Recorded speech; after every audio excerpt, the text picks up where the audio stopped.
positions on a knockout to decide the winner. Between, in the red corner, Colin Bomber Harris.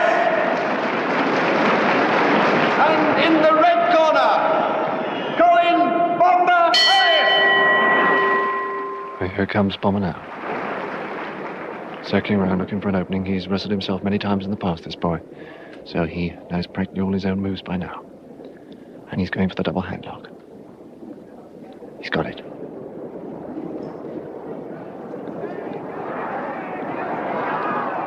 There's the head squeeze. And the Albanian headlock. Going for the throw, and he's got the throw. And now he's working on that left leg. This is no weakness of his. Oh, but he caught himself beautifully there with the flying Welshman. And now it's the half Nelson. He can twist out of this, and he's twisted beautifully into the finish leg lock. Oh, but he didn't like that. He did not like that one little bit. But the referee's not interested. He's waving on, and Bomber's angry now. Bomber is really angry with himself now. And there's the forearm top, and he's gone for the double overhead nostril. Now, this is painful. Oh, but he caught himself beautifully. A really lovely move there. Now, he's going for the four.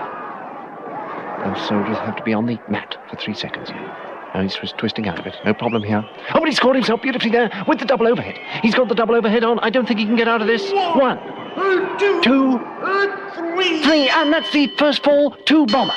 Well, what a surprise there. I think Bomber will have to come back at himself pretty fast now before he gets on top. And there's the forearm smash and the hammer to the head. And he's groggy now, and there's the flying Welshman again, and another flying Welshman. And a half Egyptian. And he's a little stunned there, but he's got the half crab on. He's got the half crab, and this looks nasty.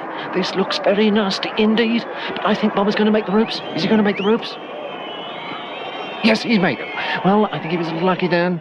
He was in a tricky situation. He's gone straight into the neck pin. He's got a neck pin there. He's in a little trouble. He twists out of it. He's up again. Looks groggy, and he's got it up with 2 beautiful forearm smashes, and he's out. I think Bomber's out.